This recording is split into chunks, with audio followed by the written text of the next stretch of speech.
Brody is great at, kiting away from people who dive at him. Yeah, the thing is about Umbrella Squad is that comparatively, Lilgun is a team that's well coordinated, often will team fight together, rotates around very cleanly, whereas Umbrella Squad has a tendency to want to go for hero plays. Specifically, Marl, Troublemaker like to go in front and get kills, not even when their team isn't close enough behind them. Ooh. So Hero Legution is quite a thing, but with the Nether Realm now, that's gonna make it hard. Now, two outcomes I'm expecting. Either Netherrealm, it gets popped, Gushin says no, blows up everybody's Netherrealm extra temp HP, and then starts the fight immediately after. Or nothing happens, you die instantly as you take the sword spike, and nothing gets done. I think the big concern right here is the fact that there is a Guinevere and a Minotaur, so there's a lot of crowd control available when everyone's crowding together to get some value out of the Netherrealm. But that level 4 power spike is going to be absolutely disgusting from the side of Lilgun, man. I think Umbrella Squad needs to try and go really hard pre-level 4 or wait it out and make sure that they have ways to really fight back, get some damage in the hands of the Bruno before they want to engage in a big scale team fight. It's gonna be difficult to do, but we'll find out if they can achieve it. We enter the Land of Dawn for our final series of the day. It's going to be Team Lilgun versus Umbrella Squad. Will they be able to shield against the rain of bullets coming their way? Umbrella Squad going to be playing on the blue side with Lilgun on red side. Let's see how this game actually turns out. As you mentioned, Arashi, we're hoping that Umbrella Squad is able to go really, really hard in the first couple of minutes in the game, but I actually think that level 4 coming in from Umbrella Squad might just be a wee bit better. Oh, just a wee bit? Just a wee bit. Not entirely, but there's definitely some like natural synergies, especially, let's not forget, the fact that you can, technically Castle can dash multiple times as long as CC is being applied. Marl has CC, Vanguard has CC, both of which are great enablers for him. Well, I think that's the concern right here. That of course, there's synergy there, but is that enough damage to go through a Netherrealm, especially early on? And if you focus on the Netherrealm, on popping it, who is it towards? No way. Petrify, Forbidden, Ethan dropping low, Forbidden with the flicker, but Marl picks up the first blood, doesn't allow him to get out of there. You have to admit, that was kind of sick, though. You're like, wait, he's kind of trolling. He's using his Petrify for no reason. Spatial migration. It's so good, man. It's almost like a mini fadeaway for Marl. And with that, he's going to get a level 4 advantage. So now the turtle fight, now you're going to see how is it going to go? Is Umbrella Squad going to try and push the tempo even more? Because if you look at the emblems right here, Team Lilgun, they understand that they have to maneuver around a lot of crowd control. 3 people going in for the agility, and for Ethan with the Wilderness Blessing as well. Jumps in, Spatial Migration, gonna get the combo onto Forbid, but not enough damage to finish off. And here comes Exora, he uses the Retreat, doesn't get the kill on Vanguard. That's gonna go over to Aizen, but he's dropping real low. Gonna force Marl to actually jump out of there. Penalty zone wasted. Here comes Castle, though, flickers in, gets the stun, but again, not enough damage, no level 4. He can't do anything with this. Ethan, he could punish, but he himself, not level 4 yet. Still gonna chase him to the ends of the earth, though. Ooh, Troublemaker! He finds Exora, steals the purple, and gets out like a maniac. You weren't lying when he said the Troublemaker wanted to be up front. This man hits level 4 and is like, you know what? Give me everything.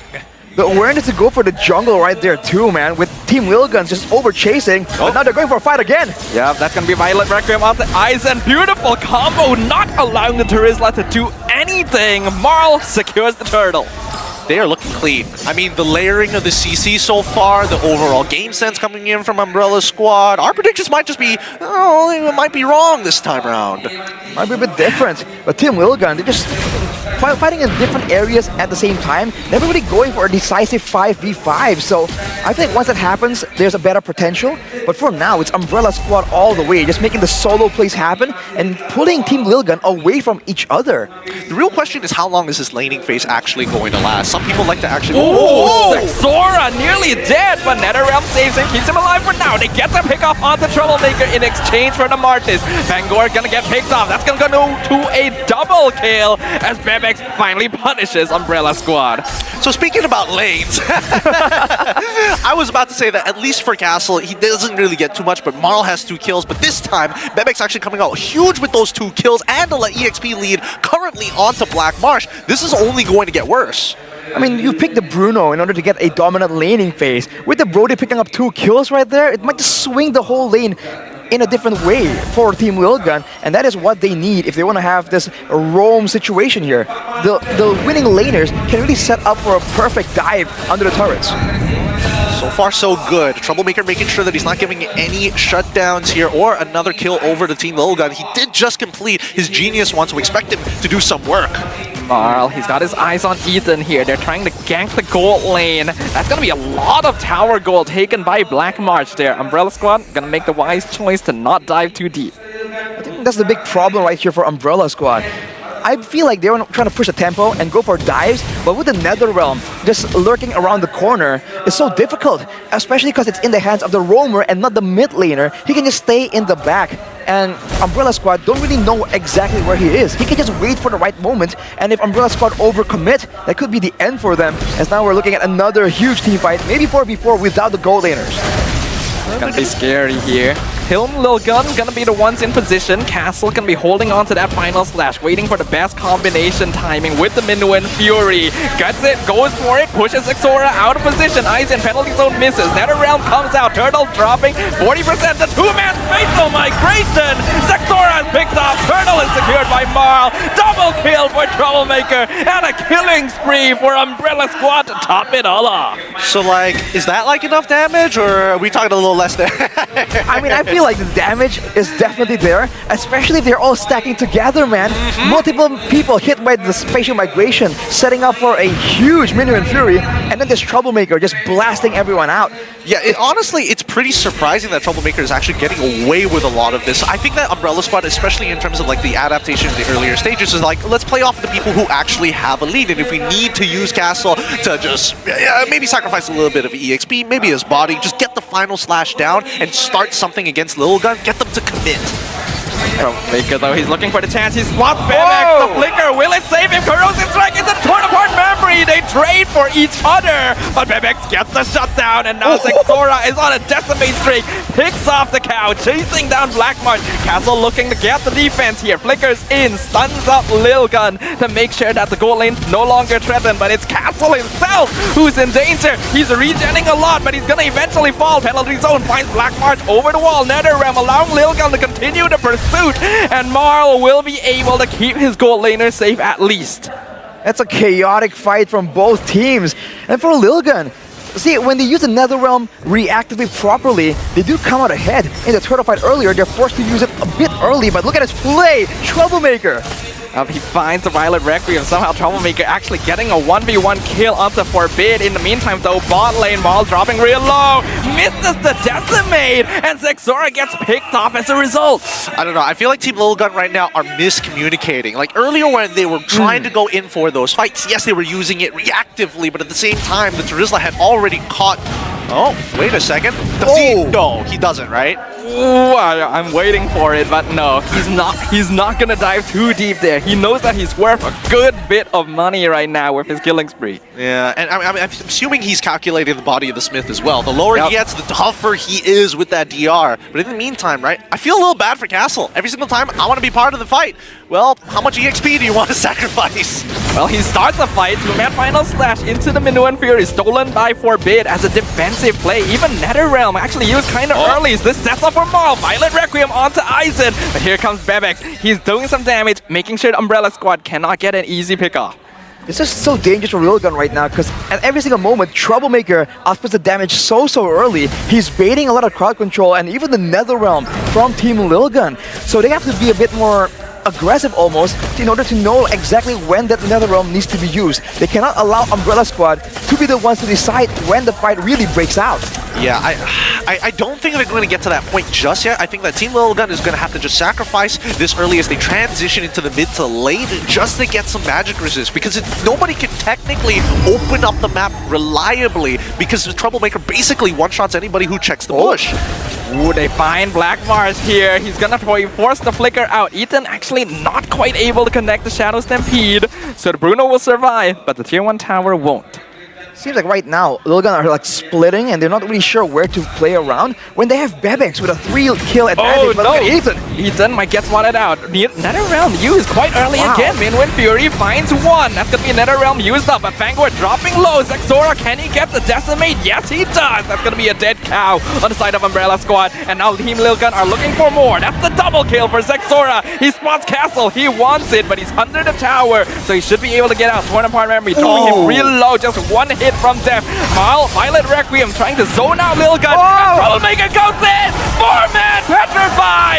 Picks off Bebex, but there's just too much health here. That's a killing spree for Zexora. Anybody else thinking that maybe Troublemaker should consider getting a fleeting time, because holy, that could have been a savage right there and then had he got some kill resets. That is a lot of damage, man. I mean, we saw it earlier on the Terizla, but he is able to output it onto multiple people. And I think Team Lilgun, they really gotta start respecting this. I know they want to stick together for the NetherRealm, but once that's not available, they gotta spread out, man. The last thing they want is to get shredded all together as a team. They need a loan for gold, because I'm expecting to see Athena shields earlier rather than later. I do see a Radiant Armor already purchased coming in from Zora, but then everybody else in terms... Wait, no, Terizla also has one. Unfortunately, Bebex not there yet. Yeah, not quite enough for now, but we have to see what kind of options Bebek goes for here in order to get some defensive items, but still some damage. On the other flip side, though, for Umbrella Squad, and Twig Cuirass is built in for the Arlot and the Minotaur. They know for sure that the torn apart memory and the Decimate is going to be the main problem for them. Yeah, and the fact that Troublemaker has 3 completed items already, and they're not cheap items. The cheapest, most economic one was going to be the Genius Wand, but he's already completed the Holy Crystal and as well as the Divine Glaive on top of that. This is a scary cushion right here. Lilgun has to watch his positioning as we see Castle engage onto Forbid. Final slash. Is the NetherRealm gonna come out? Yes, it will. Right on time for the Minuet Fury. But Maul in the back line. He's looking for Violet Requiem. Forbid gonna be able to escape. Fangor gonna use his very own Minuet Fury now. Team Lilgun forced on the defensive. Troublemaker looking for the angle. He jumps in. Gets the 3-man damage on the Shadow Blade Slaughter. And they're looking for one more. Zexora not able to escape. Troublemaker with the shutdown and a triple kill. He's huge. He's too big, man. It's too much trouble, and Team Lilgun don't want that smoke. Look at that, grazing them. They're doing a lot of damage. There's just so much threat available, and Team Lilgun, they're over-relying on this NetherRealm. It's just not doing enough. They're losing turrets, and they're gonna lose this Lord. Oh, they're losing it too quick. Troublemaker has completely outscaled everybody, and even has a Lightning Truncheon as well. Like, that wasn't... Wow. Like, he didn't have enough damage already. He's going to get extra. I do say that the new Lightning Truncheon, I quite enjoy it. It's a lot better now compared to last time. And it's a lot more independent. You don't have to build it as a combo, technically. And it gives you movement speed, by the way, so watch out for Troublemaker and his plays yet again once he procs that Lightning Truncheon. With the jungle now taken over by Umbrella Squad, they're just waiting for the Lord. And we'll have to see if they actually set up for a 3-wave push, because they have ways to engage right now that is so dynamic. Between Castle and Marl, there's so many things that Team Lilgun have to pay attention to if they want to avoid just getting completely dominated. I think the best part about Umbrella Squad is the way that they approach these fights, right? Like, yes, Troublemaker's doing a lot of damage. Troublemaker is insane! Flies in, taunts Lilgun, gets out scot-free, and Final Slash gonna push Aizen out of position. Uses the penalty zone to get out to safety. Even the NetherRealm being used very early here by Team Lilgun. All right, time for that second wave. You know what's gonna happen here. Umbrella Squad, do the dive. Do the dive. Let's see if they're gonna go for it. Oh, here comes Castle Flickers and Final Slash finds 3. Bebex is gone. Forbid is gone. That's a mega double kill for Troublemaker once again. The trouble continues for Team Lilgun. Crystal is open. Minwin Fury stops them in there. Troublemaker is getting more. Triple kill for the Gushan. Maniac. Give it to him. Give it to him. And he gets Ethan. The Crystal's wide open. He's looking for it. He jumps in. Final Slash. Can he get the runner? No! But they they get the game, so that is worth it anyway. Oh my god, I literally look back and he's just like, dude, I didn't mean to take it.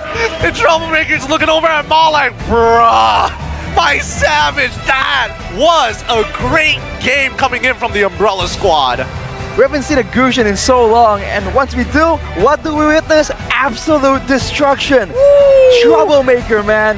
He is making absolute trouble for the Mongolians against the predictions of everyone. Yeah, I mean, that was hot stuff. I'm not going to lie. Really, really hot stuff. What about you, Stuff? What are you thinking about?